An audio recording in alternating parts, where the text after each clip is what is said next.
Hey YouTube, it's your girl Brisk. Welcome to my channel.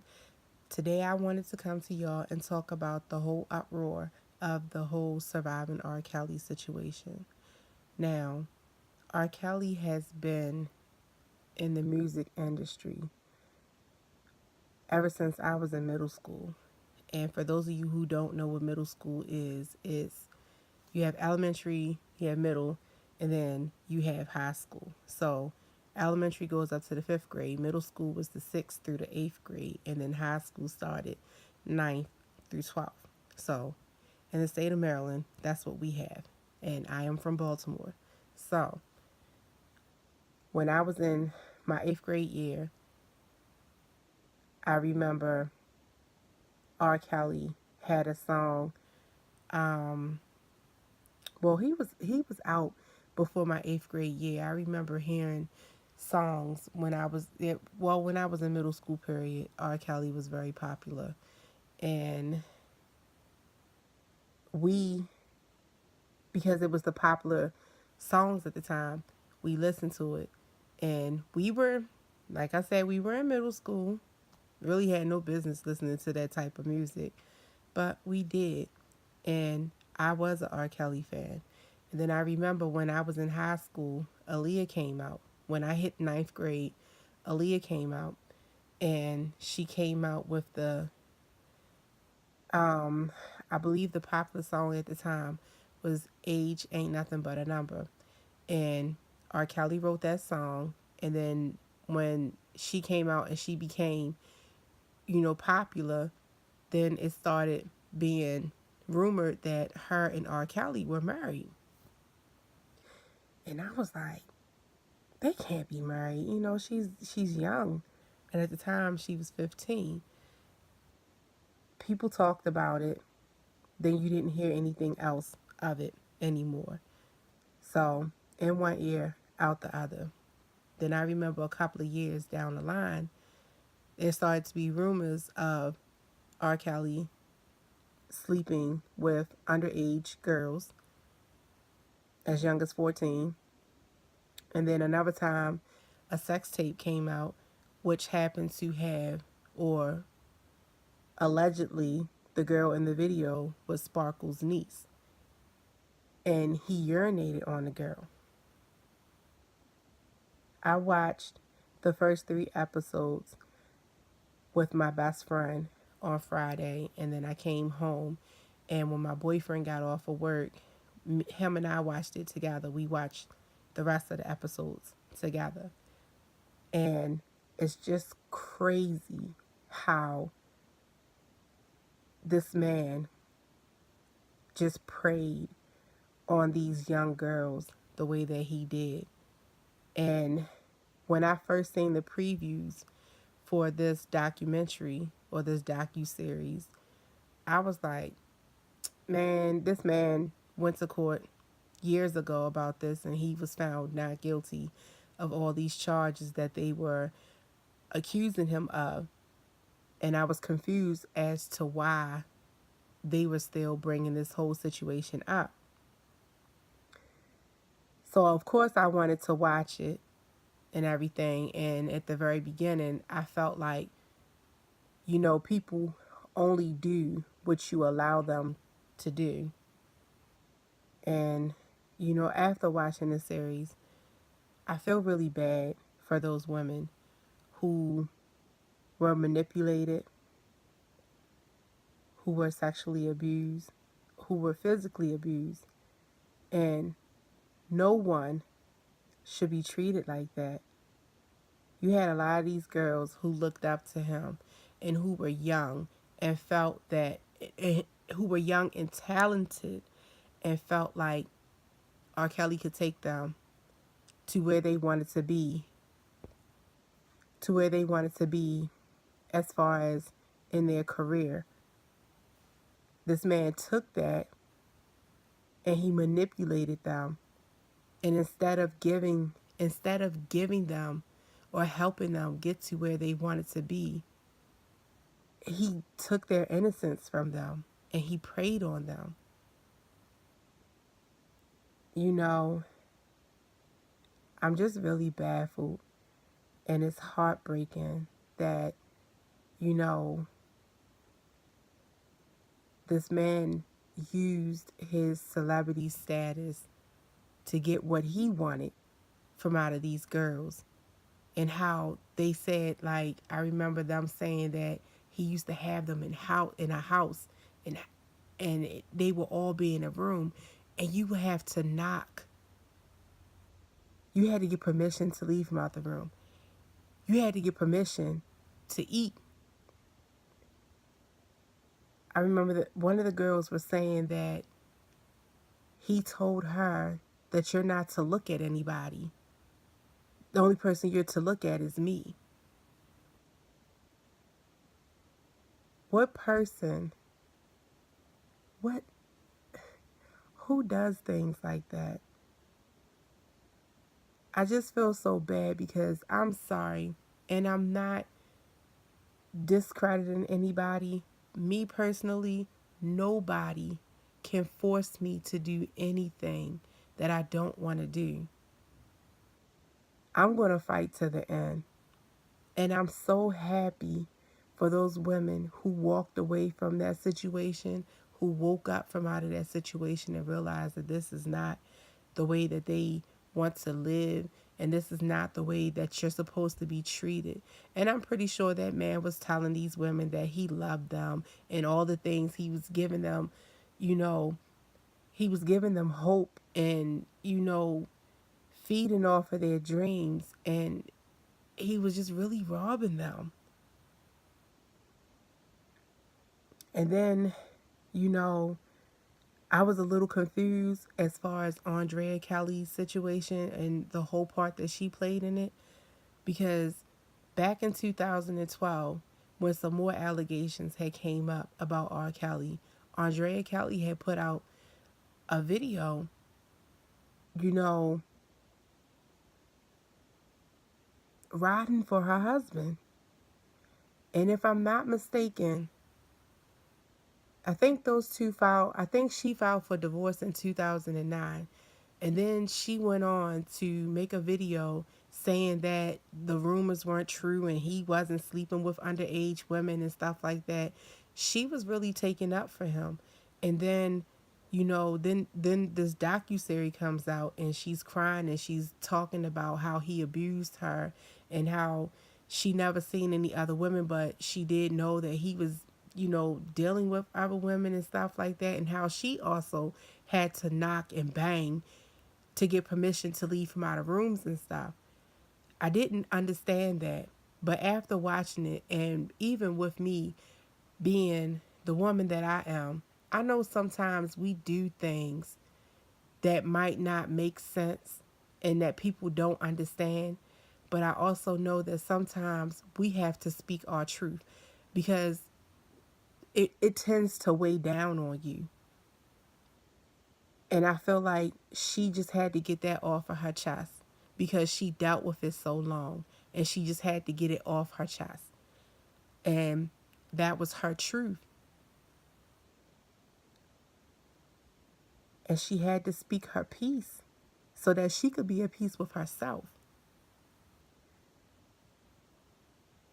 And then I remember the one girl who, now I don't know if she was gay or not, but R. Kelly took that girl and he pretty much had her dressing very masculine and had her cut her hair and all that other stuff. And I remember one of his ex-workers, I don't know what the guy was, but he said that the girl's name was Dominique, and he said that R. Kelly had her like that because she was very tomboyish, and he did all that to her because he would say, like, he called her his boy toy or whatever it was. And then it was like the TMZ video that she was on when the girl, I think it was Jocelyn, I think that was her name. I mean, I'm sorry if I am mixing their names up and everything. I apologize about that. But when Dominique and the girl Jocelyn, I believe that's her name, was on the TMZ video. Like, Dominique just looks so out of place.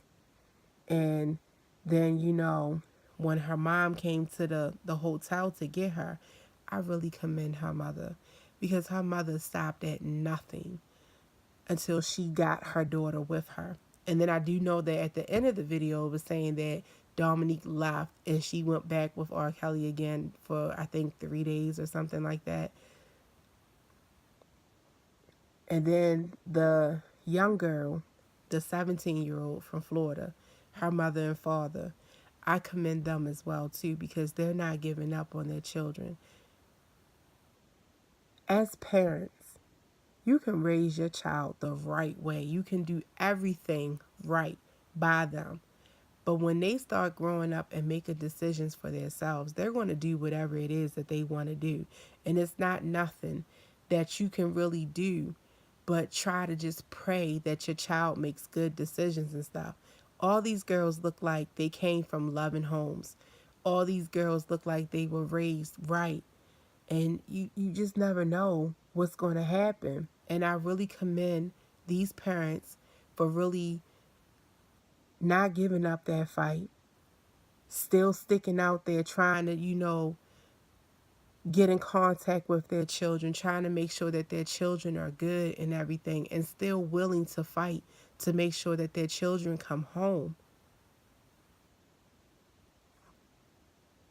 I'm just really at a loss of words, because I could never see myself in a situation like that.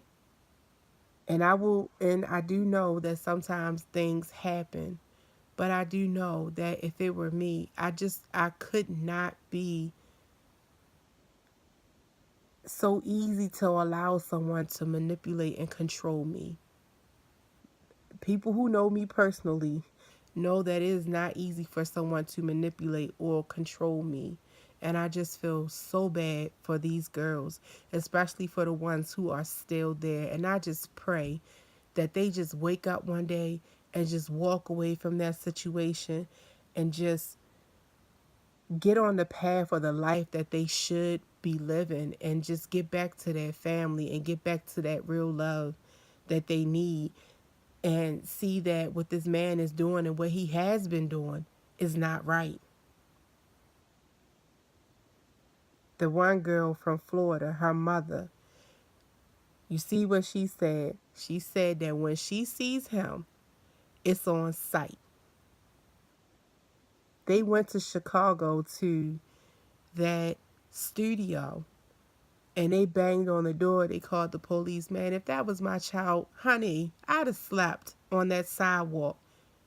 I'd have I'd have staked the shit out of that studio until somebody came out there, and I'd have bum rushed. As soon as that door opened up, I'd have bum rushed in there.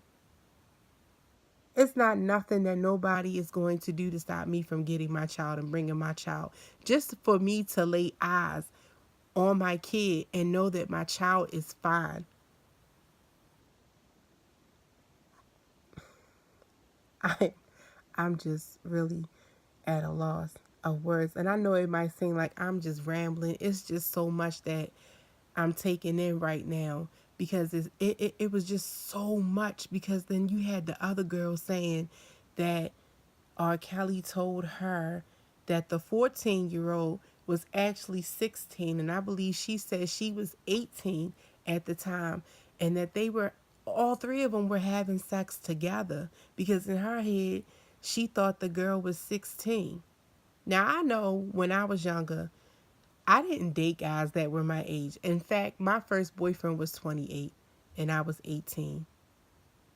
And he lied about his age, but I eventually found out because I was being nosy and I went through his stuff and found out for myself.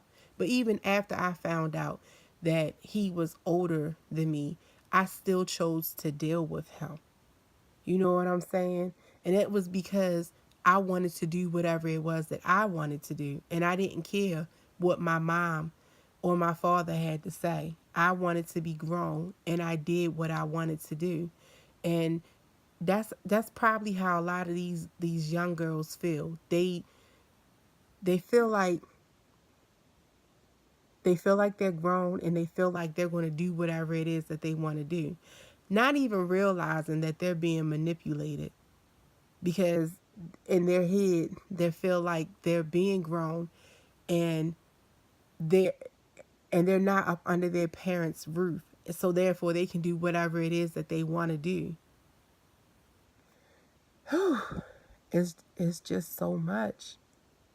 I mean, like, what do you guys think about it? What, when you, if you watched it, how did you feel by the end of the whole docu series? Like, are you guys going to stop listening to his music? Because honestly, I haven't listened, like, I haven't bought any R. Kelly music or anything. It just so happened I was driving in the car one day, and 12 Play happened to play on the radio, and I got to thinking about the docu-series, and I had made a post about it. And then a friend of mine was saying something about the new song that the 19-minute song. Like, who the fuck makes a 19-minute song?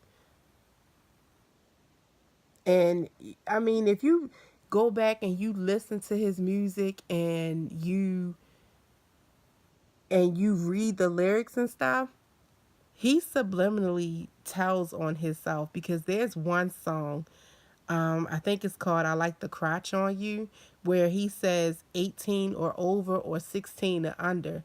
Check that song out, because he does say that, and a friend had pointed that out to me, and I had to go back and look up the lyrics for the song. It's called "I Like the Crouch on You," and in the lyrics it says something like 18 and over or 16 and under.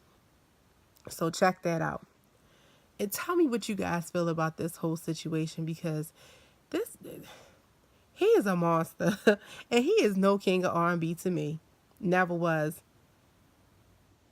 Let's just talk about it. And by the way, while you guys are here, this is my new YouTube channel. I had an old channel a couple of years ago. I deleted it, and this is my first video on my new channel, and I just had to talk about it, because this is something that has been going on for years, and in the industry and in life. And I just wanted to see what everybody else felt about it, because there are still some people who support him, and from what I'm understanding, his record sales increased. So while you guys are here, my name is Brisk. I would love for you guys to hit the subscribe button, and also hit that little notification bell thing, so whenever I upload videos and stuff, you guys will be notified of it. Let's talk about this, and don't forget to like this video, you guys. Thank you guys for watching, and I hope that you guys all have a blessed day.